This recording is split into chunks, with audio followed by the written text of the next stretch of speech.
आमदार चोरले असाल, खासदार चोरले असाल, खोक्यांमध्ये बसवला असाल, पण माझी ही संपत्ती कशी चोराल तुम्ही? या ना यांच्या समोर येऊन बोलून दाखवा. आणि मी त्या नार्वेकरांना सुद्धा सांगतोय, त्या लबाडाला, होय लबाडच आहे तो, आता निवडणूक लढतोय म्हणतोय भाजपकडनं. मग मला सांगा, बंगालमध्ये एका न्यायमूर्तींनी राजीनामा दिला, गंगोपाध्याय, आले कानावर तुमच्या? आले ना? अरे हो की नाही?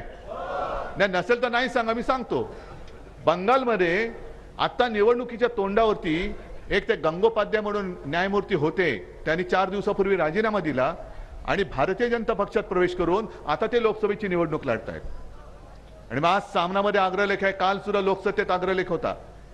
काल लोकसत्तेच्या अग्रलेखाचं नाव शीर्षक होतं न्यायदेवता बाटली, आणि आज सामनामध्ये दिलेलं आहे. हे महोदय ज्या वेळेला न्यायमूर्ती होते तेव्हा असे त्यांनी काही निर्णय दिलेत की ज्या तृणमूल काँग्रेसच्या विरोधातले त्यांनी निर्णय दिलेले आहेत. आज ते जे बाहेर पडलेत ते तृणमूल काँग्रेसवरती आगपाखड करतायत. मग तुम्ही त्या खुर्चीमध्ये बसला होता, त्या खुर्चीचं पावित्र्य तुम्ही राखलं होतं हे कशावरून? कारण तेच गंगोपाध्याय सांगतायत की भारतीय जनता पक्ष माझ्या संपर्कात होता आणि मी देखील त्यांच्या संपर्कात होतो.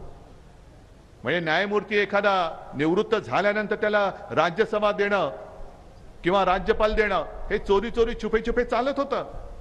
पण आज उघडपणाने न्यायदानामध्ये सुद्धा जर भाजपची ही काळी मांजरं बसली असतील तिकडे, तर आम्ही न्याय मागणार कोणाकडे? आणि तसंच हे जे नार्वेकर, आज मी त्यांना आरोपच करतोय की तुम्हाला लोकसभेची उमेदवारी देण्याची लालूच दाखवून तुम्ही माझ्या शिवसेनेच्या विरोधात तुम्हाला निर्णय द्यायला लावला, हा माझा आरोप आहे. कारण सर्वोच्च न्यायालयाने काल म्हटलेलं आहे की तुम्ही म्हणजे त्या लवाद्यांनी जो काही निकाल दिलेला आहे, निर्णय दिलेला आहे, तर सर्वोच्च न्यायालयाच्या निर्णयाच्या विरुद्ध वाटत नाही काय, हा सर्वोच्च न्यायालयाचा प्रश्न आहे. पण हे एवढे निर्लज्ज आहेत. भाजप काय, मिंधे काय, दुसरे ते गेलेले 70,000 कोटी वालेले या ठिकाणी आणि त्या ठिकाणी, हे गेले तिकडे. पण निर्लज्जम सरासुखी. आता ओमराजे तुम्ही जे सांगितलं की जेव्हा माझ्या लक्षात आलं की ही सगळी माणसं आपली जी होती ज्यांना खरोखर आहे, काही जणांना मी माझ्या लहानपणापासून बघत आलेलो आहे, काही जणांना त्यांच्या लहानपणापासून बघत आलेलो आहे.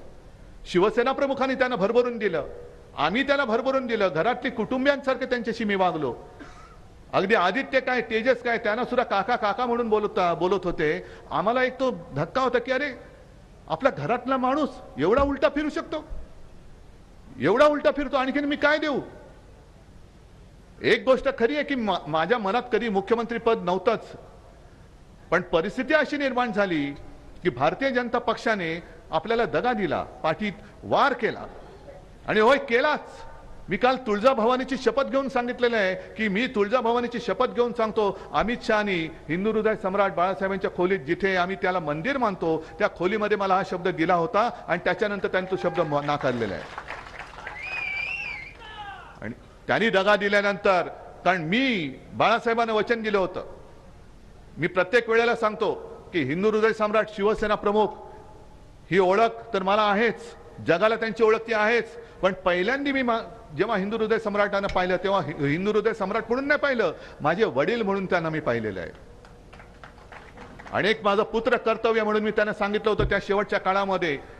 कारण मी पुत्र म्हणून जबाबदारी घेतली हे मला सांगायचं होतं. मी त्यांच्या हातात हात घेऊन सांगितलं होतं की तुम्ही काळजी करू नका, एक ना एक दिवस आपल्या शिवसेनेचा मी मुख्यमंत्री करून दाखवेन. मी